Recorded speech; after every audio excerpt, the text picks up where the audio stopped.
Hi, welcome to Frequent Miler on the Air. I'm Greg, the founder of Frequent Miler, and I'm here with Nick Reyes, who's That's me. who's my right-hand man on the blog. And Nick, it looks like you are traveling. That doesn't look like your home office behind you. It is not my home office behind me, nor my home lighting situation either. So I apologize for the slightly dim yellowish light today. But yeah, no, I'm at a Marriott property. I'm actually in exotic Albany, New York this evening. Ooh. Yeah. So I had to make a trip to a Simon Mall today to make one more run before the $1,000 cards potentially go away. And they're scheduled to end on August 31st, and then my wife had something in the morning, so it made more sense to stop here. So here I am in Albany, New York. And just for anyone out there who's a This Is Us fan, this August 31st is their birthday, is the triplets' birthday. I haven't seen This Is Us. I've heard about it. I have no idea what the it's a great show. are. It's a great show. It's on Hulu, right. I think. Anyway, yeah, so that's obviously why Simon Mall picked that day to sort of celebrate. Of course. That's why they extended it till August 31st, obviously, right, to celebrate clearly. their birthday. So anyway, tell us a little bit about your trip that you're about to go somewhere. Yes, I am about to go somewhere. Yeah, I'm fairly excited about it. I wrote last year about the opportunity to book many of Marriott's top tier properties. In fact, we at Frequent Miler, Greg and I, wrote quite a bit about that right from the announcement in April of the new program that top tier properties would be available for 60,000 points for a limited amount of time. And it turned out to be true. And a fifth night free dropped that down to 48,000 points per night. So when I found availability, I hopped on the chance to book the St. Regis Bora Bora. So I'm very excited to be going to Tahiti pretty soon. I also was able to connect that with a few nights at the Conrad Bora Bora, which I've read reviews of both properties. I'm really excited to check out both of them in one trip because I can't imagine that I'll get back to Tahiti and Bora Bora anytime real soon. It's not the easiest place in the world to get to, so it is a little bit out of the way, isn't it? A little bit out of the way, and it's even harder if the airline accidentally cancels your ticket. What? As I found out, sounds like there's a story there. What's going on? A little bit of a story, yeah. So I booked an award ticket through American Airlines to fly on Hawaiian Airlines because, as we've written about quite a bit lately, it's very easy to position to Hawaii. Although when I originally booked this, I booked it almost a year ago. And I did it this way because I knew we'd be traveling with a young child. Our son's 19 months old now. So I figured if we could position to Hawaii first, spend a couple of days in Hawaii, then fly from Hawaii to Tahiti, that helps to break up the trip a little bit. So I had booked a flight on American Airlines Advantage Miles to fly on Hawaiian Airlines. And again, I booked it like 11 months ago. And just the other day, I called in to add my son as a lap infant, which, sure, I dragged my feet a little bit on that, to say the least. But I knew that it would be 10% of the cash fare, and I'd periodically been checking out the cash fares to see if there'd been any change, and there hadn't. So I didn't think there was any big deal with waiting until the last minute to add him as a lap infant, and it probably shouldn't have been, except that when the agent tried to add him as a lap infant, she somehow accidentally canceled my ticket altogether. And so, of course... How did you find that out? So the agent sounded like she was having a lot of trouble. I heard a lot of, you don't want to hear that. And I said, that doesn't sound good. And she said, I have to put you on hold. She didn't even pick up on the joke. And I thought, that doesn't sound great. But she put me on hold for about 15 minutes without checking back in with me. When she finally came back on, I had to go. So I didn't have time to book it over the phone. I just asked her if it was possible. And she said, well, yes, it's possible, but it'll take a while. You'll have to hang on a little bit. And I said, well, I can't. I'll just call back. So I hung up. And when I was ready to call back, I figured, let me check the itinerary and just see if she added him so I knew what had been done already. And when I checked the itinerary, I saw that I was no longer in business class.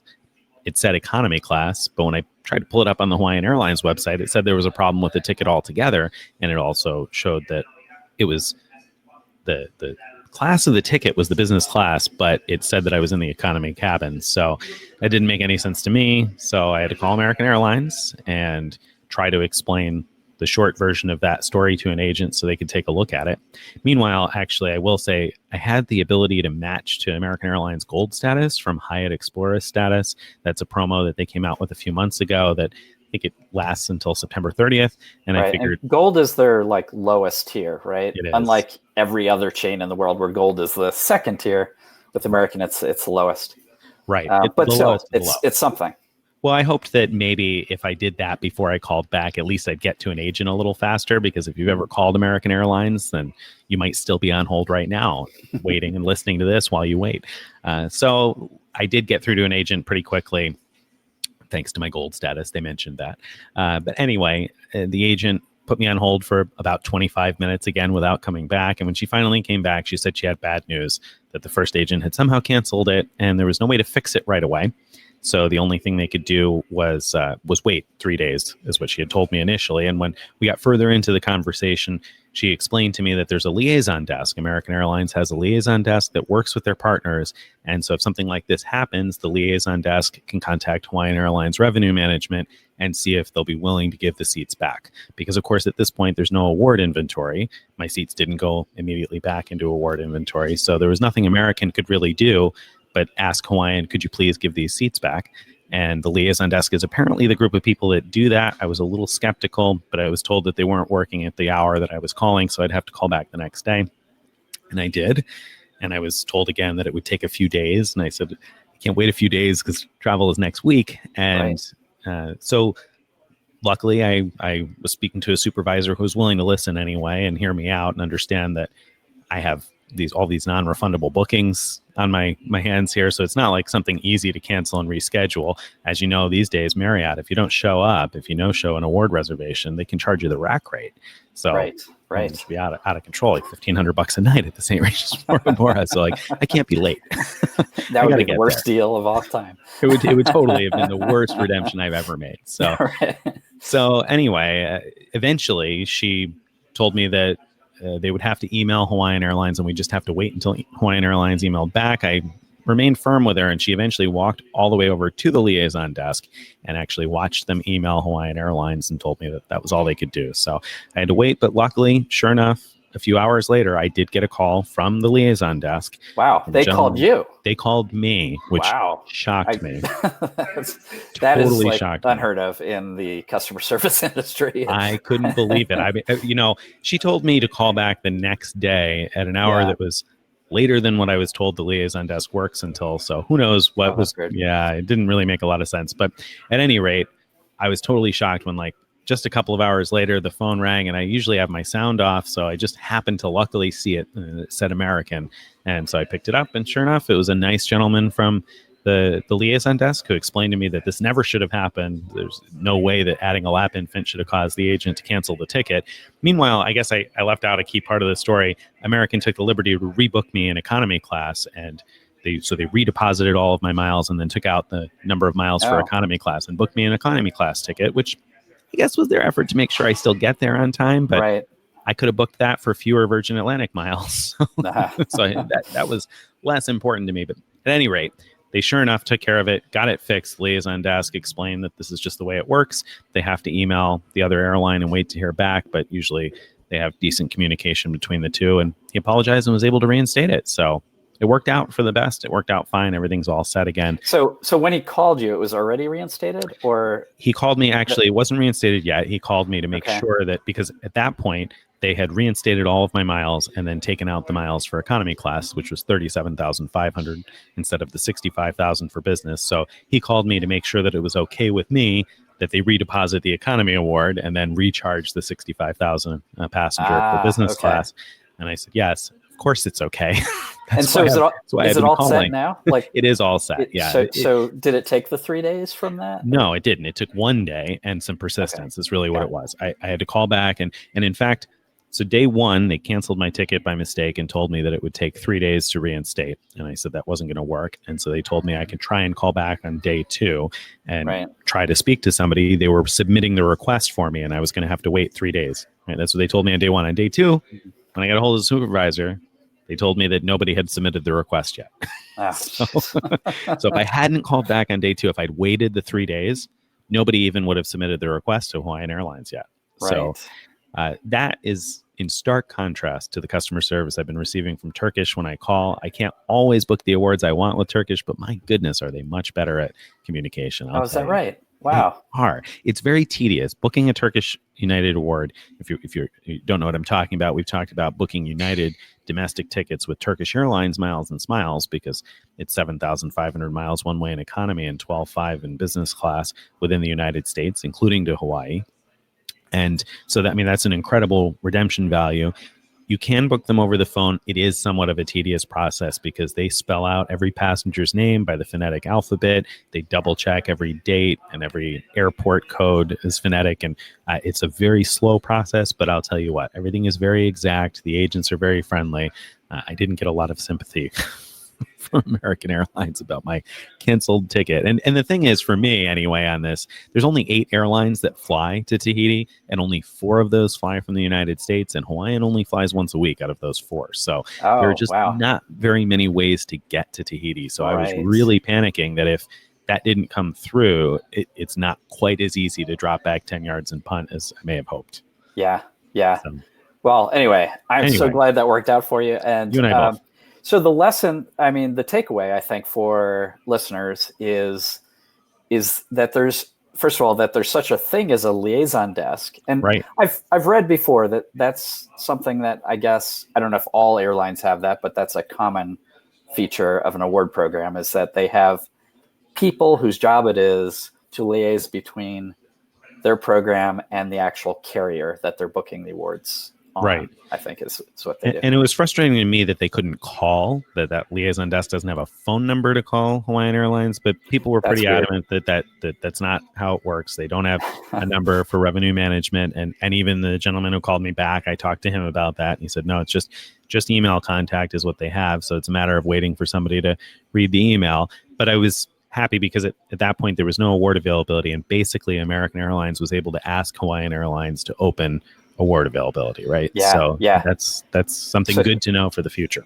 absolutely. Can happen. That's a great lesson, because usually what happens when an airline messes up your award, even if the original award was on a different carrier, they'll offer to open up space on their own flights. Right. But that wasn't that option here because Wasn't an option because American doesn't fly there. Right, Yeah. exactly. Yeah. And that was explained to me a number of times that if it was a destination that American went to, it'd be no problem to find a way to open up some space on an American flight. But of course, like you said, American doesn't fly there. So I was about to be out of luck, I thought, and really struggling to try to find a replacement flight because everything was either way too early or way too late as far as the number of days I would end up getting there, the arrival time. So it was a little frustrating and a little stressful for a couple of days, but we got it all done. Yeah, no, it sounds awful. And I mean, the process sounds awful. I'm so glad it worked out. And it's a great takeaway.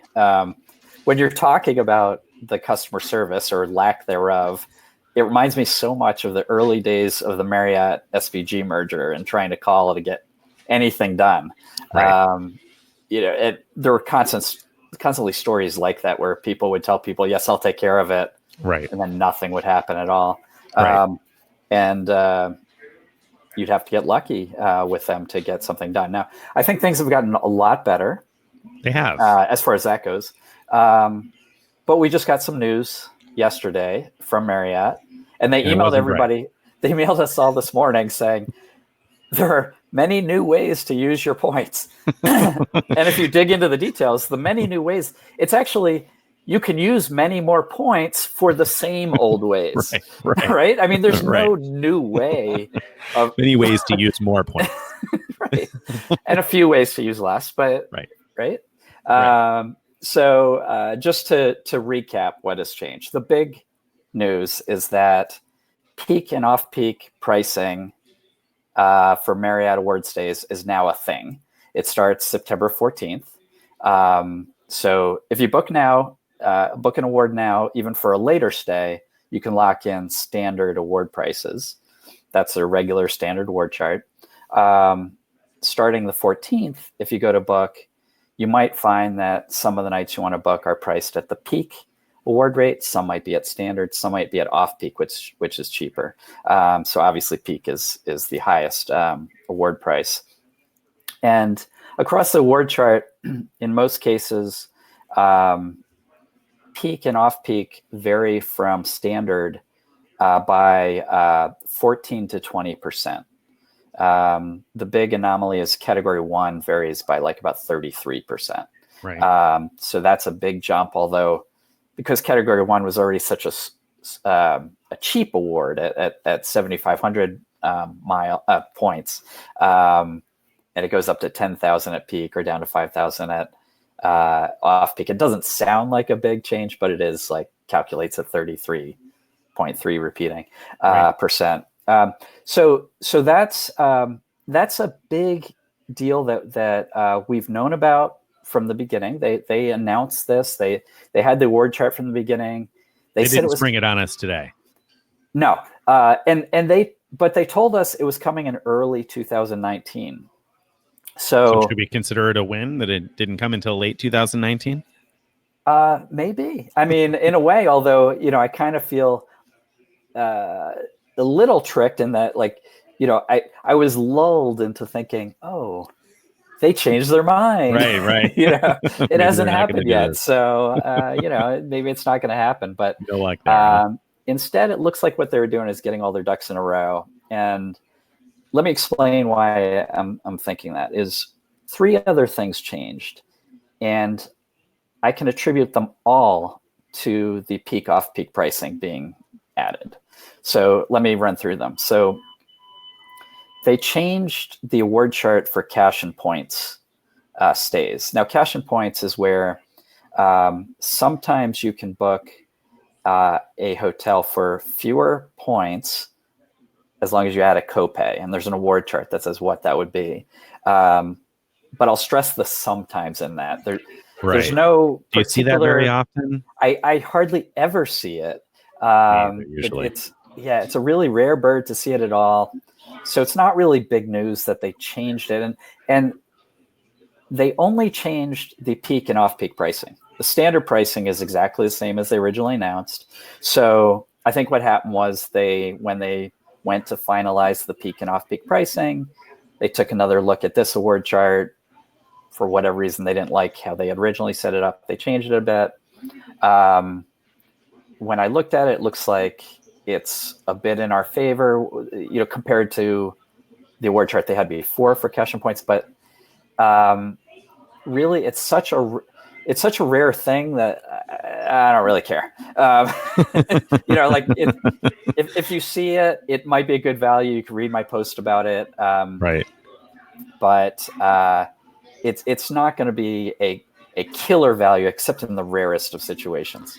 Yeah, I mean, I've seen a couple. I booked one earlier this year, and actually, now that you mention it, I'm kind of kicking myself because the one that I booked earlier this year is the hotel I'm staying at right now, and I didn't even check today. I just looked at the cash rates, and I said, that's low enough, and I have a promo I can trigger with this. So I figured I'll just use a Marriott gift card that I got courtesy of Capital One, which is another story, another day. But anyway, so I didn't even check tonight. But the last time I booked here, it actually was a pretty good value on cash and points. But I like to think that I look at award stays more often than most folks because I'm constantly looking at new trips and looking at what's available and where you can use certificates and things like that for ideas to write about. And I rarely ever see cash and points offered. I mean, a few times, a handful of times. So like you said, I don't think it's going to really come into play, although maybe we'll be wrong. Maybe it'll suddenly be really prevalent. I would like to be able to see it more often. I mean, I don't really understand why they don't offer it all the time the way everybody else does. I don't get it either. I mean, it either makes sense to offer or it doesn't. I Right. don't see why, but anyway, that's what they do. Right. Now Hyatt does the same thing. Hyatt has I it guess. more often available, like by far more often, but they also don't always offer it. That's true. Yeah, I don't understand it. Anyway, so that was the second change, and that was directly tied to peak and off-peak pricing. Third change, they changed how points advance works. Now, points advance is a very interesting thing in that it's actually interesting that it's interesting. Let me explain what I mean by that. With Marriott is the only major chain. I mean, it's the only chain I know of, but certainly the only major chain that lets you book award stays without having the points that you need for that stay. And so that's interesting because they're the only ones that do it. But Sure. it's strange that it's interesting, or it's strange that it's unique, because cash rates work that way at all hotels in the world when you're Right. not booking a prepaid rate. Right. Like, it's always this way that Always, you yeah. like, if you have $0 in your pocket, you could book a Right. hotel. I mean, you have to have a credit card, but Right. Minor you details. could book a hotel, and hopefully you have the money to pay for it by the time you get there, right? I mean, right. That's exactly the risk that they're always taking, right? They're all right. Now, presumably, for some reason, when award rates are lower than expected, maybe people book up all of those award stays, and even if they don't intend to use them, like, they're going to use some of them but not all of them. So someone might book the whole summer, or something, because they see it available, and then later decide, oh, I'm only going to stay this weekend or whatever. Right.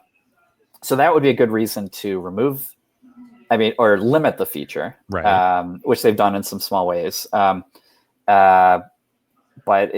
still, anyway, so I find it kind of interesting that it's interesting, but it is interesting. It is. I mean, it's a great very, point. very useful feature, and I wish other hotels would mimic it, but they've changed it now. So before, when you booked a points advance, that means you booked a hotel and sort of promising to pay the points later, a few weeks before your stay. What would happen is, if the word price changed in the interim, you could still get the rate that was in effect at the time you booked it. So now, it wasn't easy. You had to call and hopefully find someone who knew how to do that, which that was a whole challenge in itself, but it was possible to do. To lock in today's prices for a future stay when the price might go up. Right. And so now you can still do that, but only until September 14th. Starting September 14th, if you book a points advance, they now call it booking the room, not the price, or something like that. Mm-hmm. So the idea is you're locking in the award reservation, but not the price of the award. So if the award price changes, you'll have to pay the new price when you finally apply your points. Okay. Mm-hmm. So the reason I believe this is directly coming from the peak and off-peak pricing is that they were going to have a lot of trouble on their hands, because it used to be award pricing didn't change very regularly. It would happen every March to a lot of properties, but other than that, it was pretty rare for any properties to change. Now it's going to happen monthly. They say maybe they're going to recalculate. Well, far they've said monthly they're going to recalculate which hotels and date combinations are peak and off peak, and so it's going to happen all the time.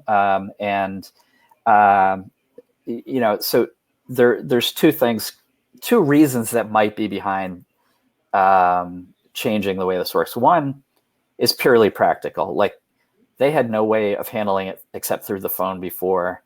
They don't want a million people calling and trying to get the price they booked. Well, I'm trying to keep track of who's booked what and which rates were available and which one, when it was off peak and when it was peak. And oh my God. Exactly. It's too bad computers can't do this, right? Right. It'd be so easy if it could just digitally be in there somewhere, right? Yeah. I mean, like, oh wait, I guess they do that all the time for cash.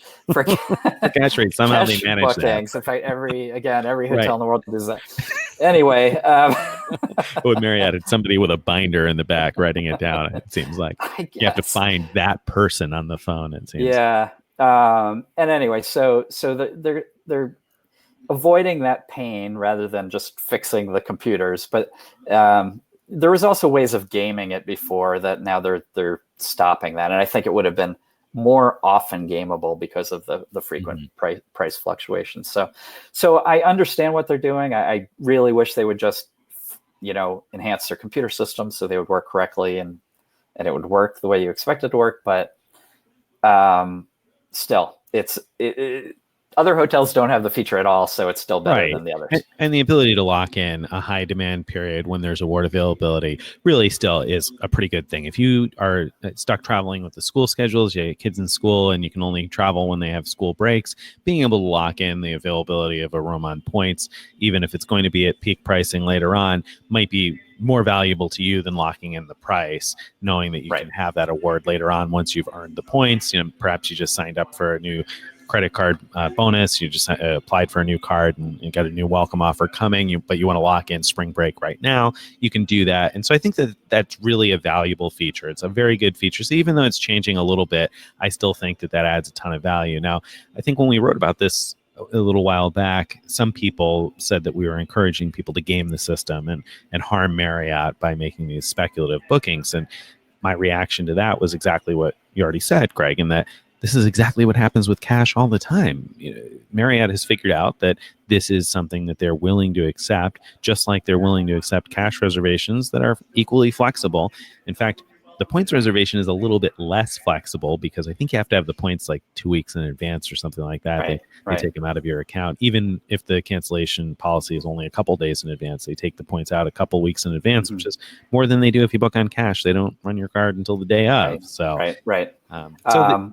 It doesn't hurt the hotel chain to do this. Like you said, I wish others would do it because I don't really see a lot of downside. They're earmarking the number of rooms that they have available for award bookings as it is. So why not allow people to lock them in? And they did one more thing to it. They limited it now. So starting September 14th, you'll only be able to have up to 3 of these points advance bookings at any one time.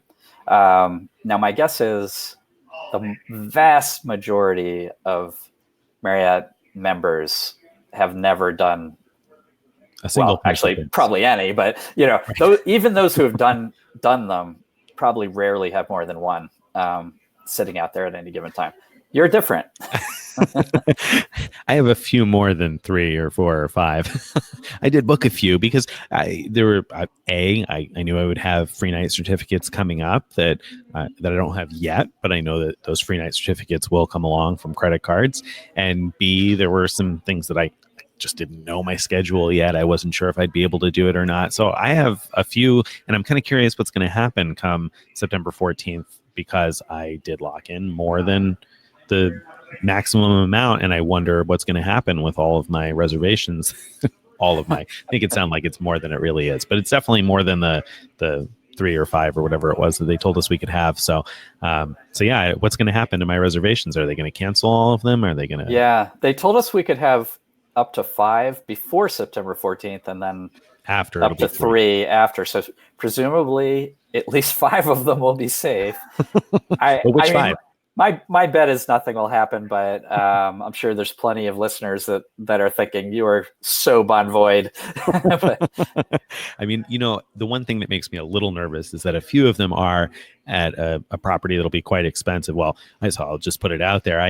I've always wanted to go to Sundance Film Festival, and I probably won't be able to this year, but I did book there in Park City for the time period during Sundance. And so the cancellation policy on that hotel during Sundance is 90 days in advance or something like that. Wow. And then just like all of the other places these days, they'll charge you the full rack rate if you cancel A, underneath that cancellation deadline, or then B, if you end up being late or late for your stay, you miss the first night, you end up having to pay the cash rate, and the cash rates are astronomical. So I'm hoping to make a decision before September 14th, just because I don't want to risk that somehow they say, okay, this is a cash rate now, and now you have to pay for it or something.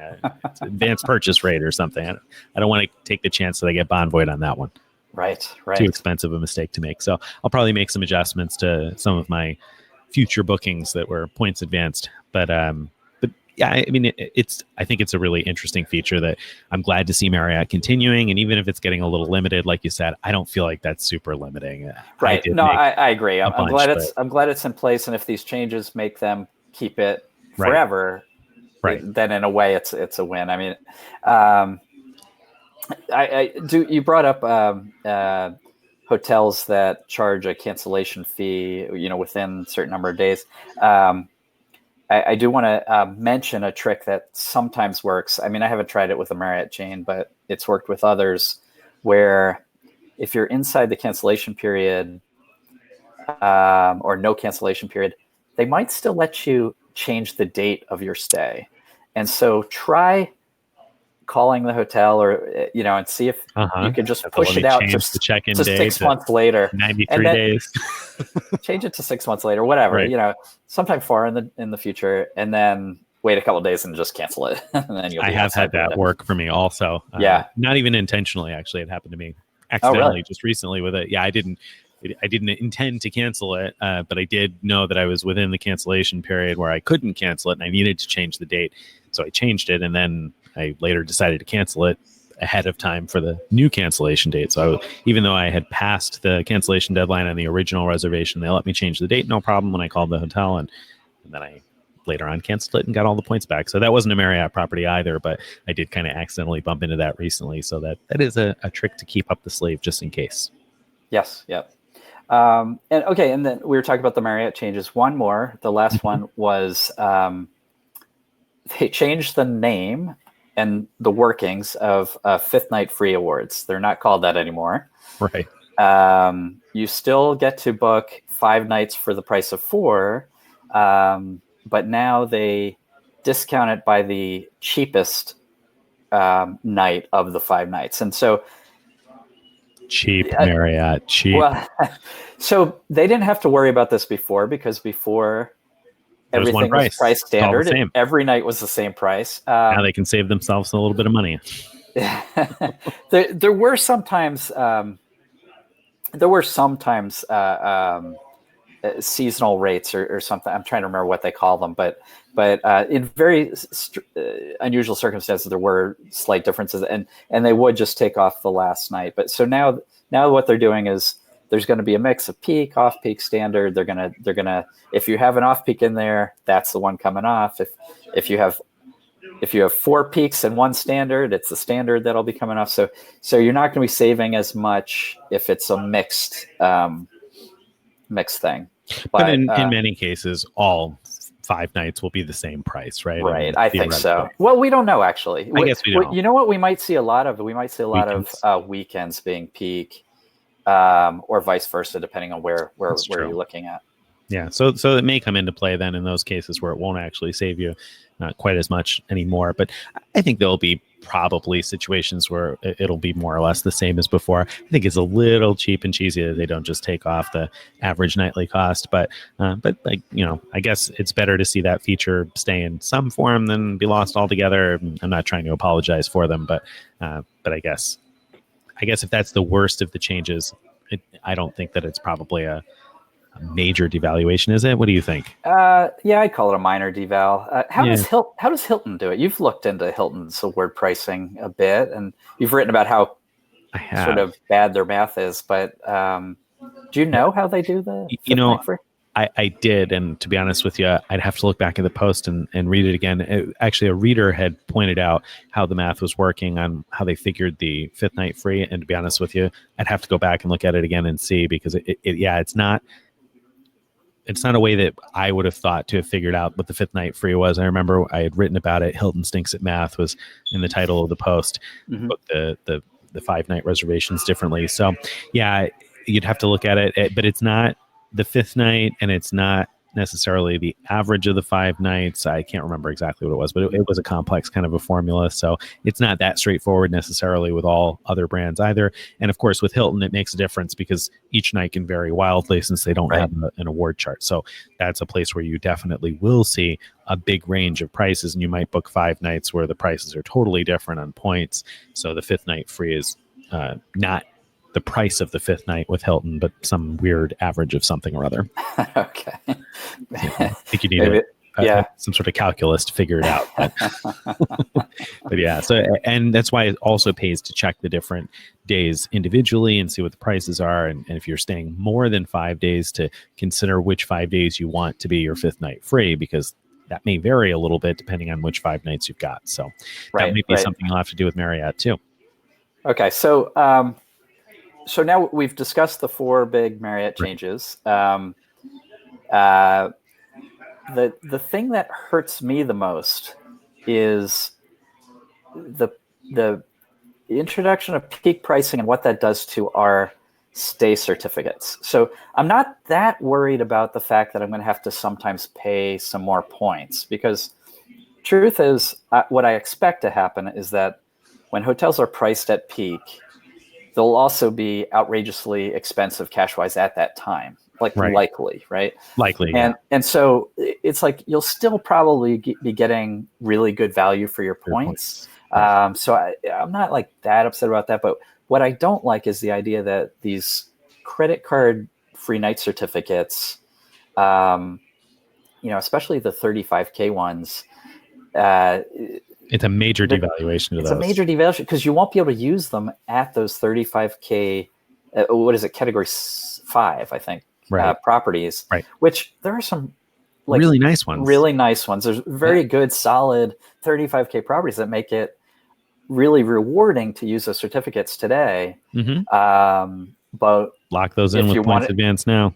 yeah, right. If you want to go during peak, you won't be able to. Right. So, what do you think? I mean, do you think this whole peak off peak thing is a major deval, or? I'll tell you what, it's a major deval to the credit card certificates, and I doubt very much that the banks will do anything to change those certificates. But I would love to see them change the certificates to have a 40K cap. But or whatever. I'm sorry, I said 40K, and then I didn't. Yeah, that's the peak for that category, right? So, or tie them to the category like they used to do. Right. I don't understand why they changed that. Especially if they do, because the travel packages, as you wrote about today, are tied to the category. So you could easily just tie those free night certificates to the category as well. I guess this is a way of making them less costly. So I guess perhaps that's something that everybody likes except for us. So I think it's definitely a major hit to the credit card certificates, but actually, I think that the peak and off-peak pricing can be a win for two groups of people. Now, the first group of people, you're going to tell me I'm crazy. And so if Greg proves me wrong on the first group of people, hang with me, because the second group of people I think can really win on the peak and off-peak pricing. All right. I'm intrigued because I don't know anyone who's going to win. So group number one is going to be people who... Marriott. Group number one is going to be people who can travel during off-peak periods, people who aren't tied to the school break schedule and that sort of thing. Personally, I always preferred traveling during shoulder seasons or off seasons when I was paying for it out of my pocket anyway. I would get better deals on things. Of course, you have better chance of an upgrade if you're traveling when other people aren't traveling, because the hotels usually aren't full. Now, of course, that also means hotel rates are sometimes less during those periods, but not always. And so if you're flexible enough to travel during, especially those shoulder seasons when I think maybe we'll see the off-peak pricing, you can potentially save yourself a decent bundle of points. Like I said, the argument against it that Craig will no doubt make is that the cash rates of those hotels will probably correspondingly drop during those off-peak seasons. But I think it's an interesting time to travel. I mean, I went to Ireland in January and there was nobody around. Half the bed and breakfasts were closed and the restaurants too. But it was a fun kind of time. We got a more authentic experience. I felt like met a lot more local people and that sort of thing. So if you enjoy doing that kind of thing, then I think the off-peak pricing might be kind of interesting, because you could really save a bundle of points over a longer stay, over a 4, 5, 6 night stay. You could save a pretty significant chunk of points. But I'm not even going to let Greg retort that, because I'm going to get to group number 2. Because that is exactly what my rebuttal was going to be. That you don't want to use points. Yes, you're saving points to get that $30 per night hotel for free. So, but who wants to pay for it? So, award availability for flights is easier during off-peak periods. So you got a much better chance of not having to stock for award availability to find your flights. I mean, you might really discover something interesting that way. But you could pay with points with your Capital One card and probably pay far fewer Capital One points than Marriott points, right? Perhaps I could. But all right. So group number 2. Let me move right on. Group number 1, they're listening and they're like, "Oh yeah, I get it." Group number 2, though, the people that don't yet see the opportunity here. So stick with me here. So category 1 under the new chart, off peak, is going to be 5,000 points a night. Now the 5th night is free. So if you can find yourself a 5-night category 1 off peak, which won't be easy for everyone, but in a lot of suburban areas, I bet you can find one if you're willing to travel at least a little bit. So 5,000 points a night. So fifth night's free. So 5 nights will cost you 20,000 total points for a 5-night stay, right? Right. Now, Simon Malls is ending these $1,000 gift cards supposedly August 31st. I sure hope they come back or they extend it or something, but maybe it will end. I hope to see it again. Let's say we saw it again in the future. Manufacturing 20,000 Marriott points, you'd only need to do $10,000 spend on a number of the different chase cards anyway that you can use at Simon Malls. There are 2 points per dollar everywhere, right? So $10,000 in those cards will get you the 20,000 points. Your cost on that at $4 a card, that's $40 in activation fees. Now your money order fees will cost you probably around $12 more. So $52 is the cost to manufacture a 5-night Category 1 stay, a little over $10 a night. Therefore, manufacturing titanium status would cost you about $750 a year if you didn't spend a single night in a Marriott hotel. You just manufactured these 5-night stays. So, I mean, of course, I guess you'd have to check in for your 5-night stays. So maybe you would spend some nights, but I'm saying no other nights that you plan throughout the course of the year, $750. I think it's going to make it super easy to manufacture Marriott status. If you only stay 20 or 30 nights a year, it's going to cost you a couple $100 to manufacture the rest of the nights to have platinum status and get yourself free breakfast and hopefully a little upgrade and that sort of thing. So I think it makes it really cheap to manufacture Marriott status. It makes it the cheapest top tier status to manufacture, in my opinion. That's really interesting. I wonder if now that you've said that, they're going to make sure that there's no 5 nights in a row that are all off peak at Category 1 anyway. I mean, $52 to manufacture 5 nights, and I say how much cash back are you foregoing if you had used your 2.5% cash back card? Well, that's a great question. So $10,000 spend, 2.5% cash back. So you could have potentially earned what that would be $250, right? So it's every time you manufacture those 5 nights, the opportunity cost to be $250. So there's certainly some opportunity cost to doing that. And so I'm not really suggesting that you do that for 75 nights a year, but if you need 10 or 15 or 20 nights, I don't know. What do you think? Do you think I'm crazy? Do you think that? I don't think you're crazy. I'm just thinking that at $250, you might be able to buy a 5-night Category 1. It'd be close within the United States. It'd be close. So I mean, you'd have to have. Close. Where are you going to get it for $50 a night with tax included? I mean, if you're finding $50 a night Marriotts within the United States, you need to let me know after we get off the video conference here, because I mean, like Bali or Tijuana or something, you're not. I mean, I've seen and I've used like $60 rates with tax included in Ann Arbor, and Ann Arbor's not a cheap town. Yeah, so I'm thinking if you go out a little bit now, that's like when you're using special codes. So, you may or may not have those codes available, but yeah, I mean, it could happen. So I would rather do that because then you earn the points on top of it. Yeah, that's true. Yeah. And if there's any promos going on, a lot of promos require it be on paid stays. And so you could be earning more that way. But you know what? One thing that's occurred to me is both Chase and Amex have been pretty generous. I don't know if generous is the right word, but anyway, they've had a lot of spend bonuses for the Marriott cards. That's true. So we're often earning a total of 3 points per dollar, not 2. And then that changes the math significantly. Right, because you're talking less than $7,000 worth of spend to manufacture that 20,000 points for a 5-night Category 1 stay. So right, and then you blow it out of the water of being able to have a cash comparison at all, I think. Yeah, and I see opportunity in that because there is a Category 1 that is in an area that I try here in Albany. There's a Category 1, at least in one of the suburbs here in Albany, and so and that's not the only one that I ever pass by, but it would make it fairly easy. And I would bet that during the wintertime in Albany, New York, I'd probably be able to pick up a 5-night off-peak stay every now and then. So I see some opportunity anyway to manufacture the nights to maintain status for not a lot of money.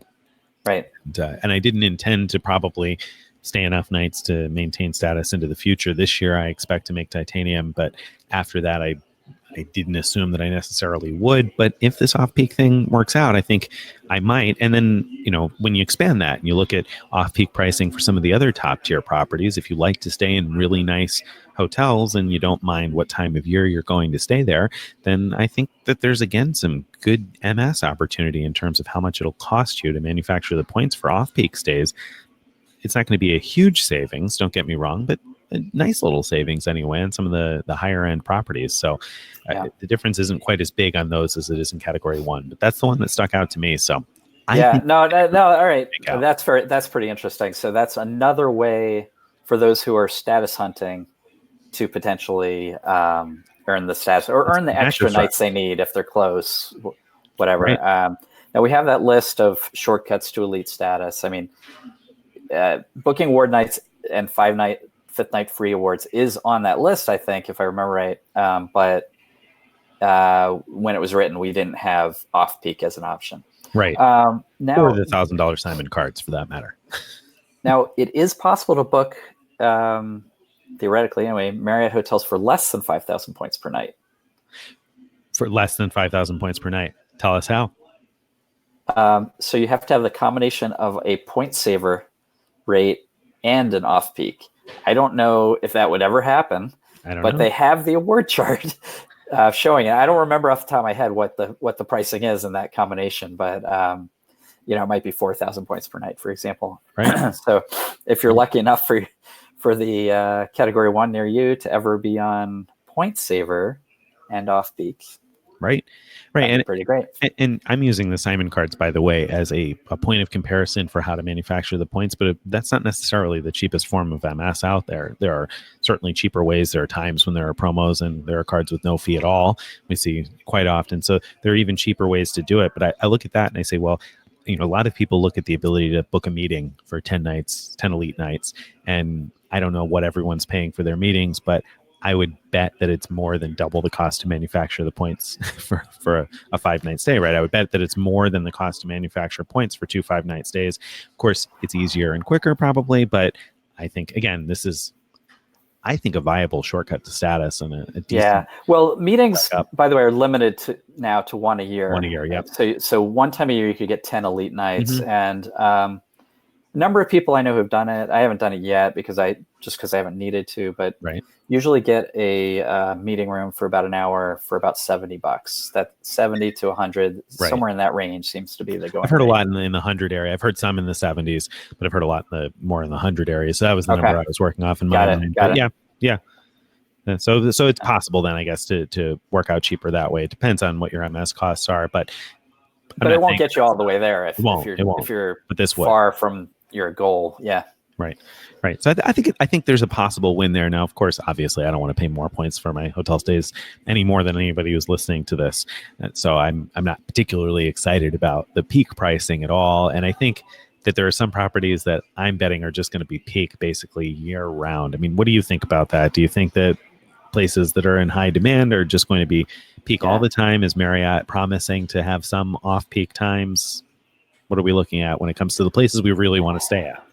Yeah, I mean, so they say they're going to do it based on the demand for the hotel, right? So if that's true, then probably what we'll see is maybe if you look at end of schedule, as soon as like a date 11 months out or whatever appears on the schedule, maybe that'll be standard. But then hint here, I think the app shows a little bit more, a couple days more than the website does. That's how I booked the St. Regis Bora Bora anyway. At the time, the app showed a couple days farther than the website did. Okay.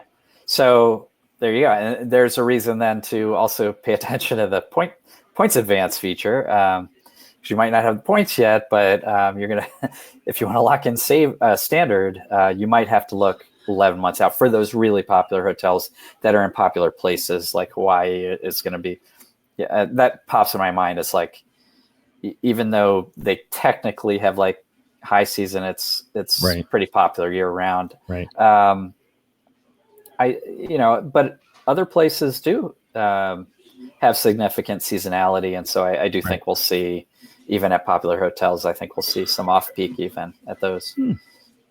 I hope so. I hope so, because Marriott, I think, promised that there would be some balance between peak and off peak, right? And I'm kind of assuming that that balance is going to lean more towards some hotels being off peak most of the time and some hotels being peak most of the time. Although I think that that's a benefit again for those category one, manufactured nights.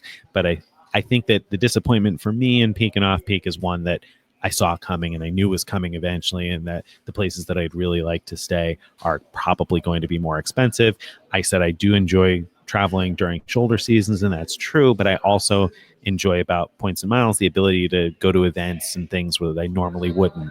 Like the Super Bowl this year, I was able to book a room on points when the cash rates were $1,000 a night. Right. I didn't actually go to the game, but I got to be around the stadium and in the atmosphere, and I like that kind of thing, and Marriott's about to make that kind of experience much more expensive. Right. All right. Well, I see we've been on the air for quite a while now. Oh my goodness, we have. Yeah. Why don't you do your thing and talk us out of here? Well, first of all, thank you guys all for listening in, for watching. It's great to have you all out here. Please feel free to leave comments on the Facebook posts on this. If you have questions and that sort of thing, to reach out to us and let us know. You've also got to contact us on Frequent Miler. Now, if you're listening to the podcast here, then make sure you're checking out the regular posts, and you will see, if you're watching this or listening in, you'll see links to this particular video in our week in review post. That'll be Saturday morning's post. So you'll see that up on the Frequent Miler site tomorrow morning, Saturday morning, the 17th. That will have the links to all the podcast forums. So if you actually are watching in or if you came in here late, then you can catch the full broadcast on YouTube, on Facebook, and on all of your favorite podcast formats. The links, again, will all be in tomorrow's post. So check that out. Thank you guys very much for being here today. We look forward to seeing you next week. Thank you, Greg, for being here and sharing everything with us about the new Marriott changes. Thank you, Nick. Good night, everyone. Take care. Good night.